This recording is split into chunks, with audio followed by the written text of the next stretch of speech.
Hey everyone, my name's Zade Gharib, and it'll be a lot easier to see if I take this virtual reality headset off. I'm going to start this off quick and simple. Who are you? I want to point at some of you.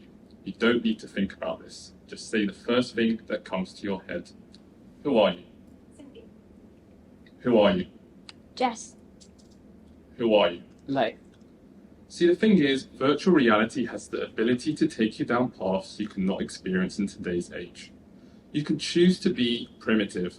Today you are not Cindy, you are Shortar the Great, a barbaric warrior on a vengeance-filled quest, destroying anyone in your path, real or not. You can choose to be out of this world. Today you are not Jess, you are Neil Armstrong. You are the first person on the moon. Embrace what he embraced. You can choose to be presenting AtosX today. Today you are not Leif, you are Zade Gharib. You are one of the many other great presenters. The world is your stage. The point here is in the world of VR, you are who you choose to be. And so introduces my broader topic of, is virtual the new reality for virtual? And by saying this, who are you? But what is this about realism? To immerse yourself into the fantasy that you're indeed experiencing these events, you need some sort of credibility to the visuals that you're seeing. This is where Unreal Engine 5 comes in. Unreal Engine 5 is a top-of-the-line video game engine. However, this is also used in television programs, movies, and more. As the name suggests, it aims to create videos which are unreal. Words cannot give a tool like this justice, though. To see how unreal it is, you need to witness it with your own eyes. So, what I have for you are two different videos. A designer decided to take a video of an abandoned train station, then render it up in Unreal Engine 5. The first video will be the real-life footage of this train station. The second will be the animated Unreal Engine 5.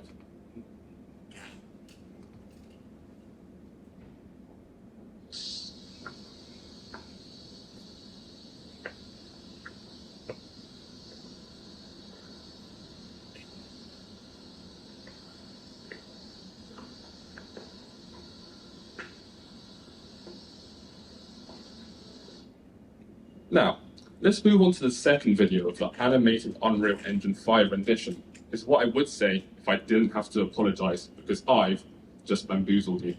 The video you've just seen is actually the Unreal Engine 5 version and not the real life version. So, what I'm going to do is ask a few questions, and I want you to put your hands up when you agree.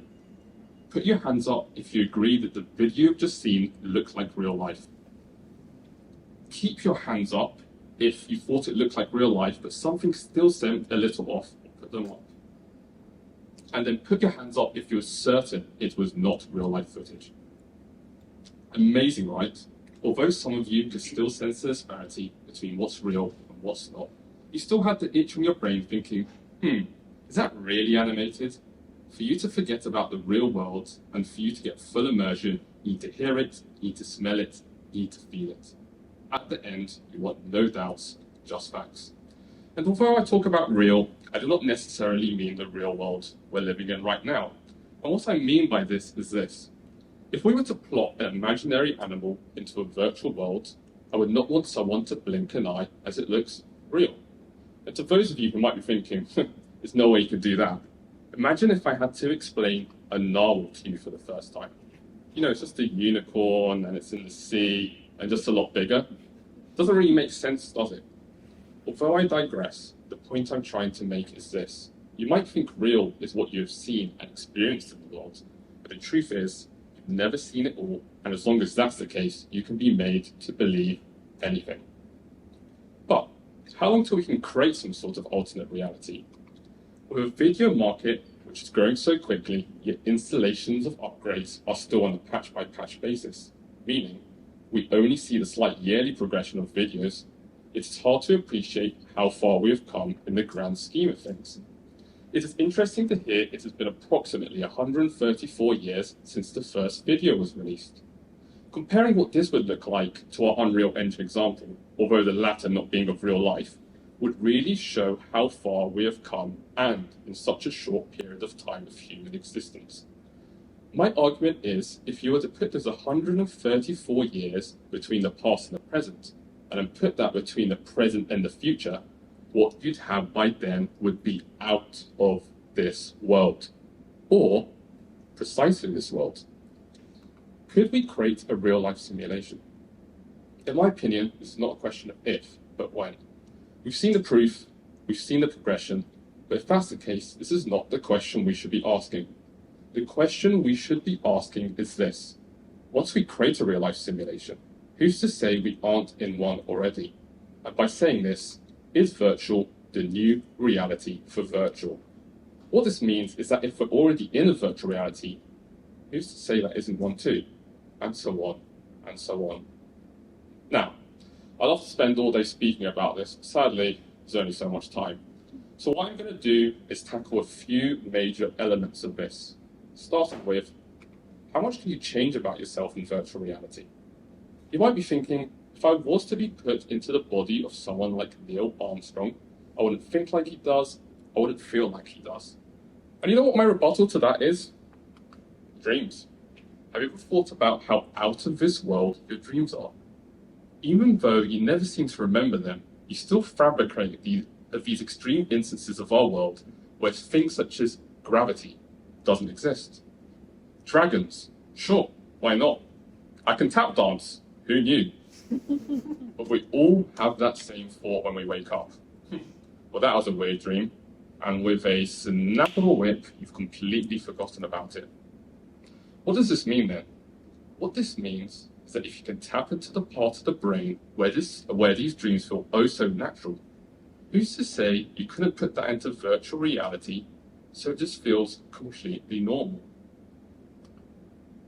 But a bigger question we should be asking is good or bad? With a progressive VR movement, we keep hearing of quality of life changes.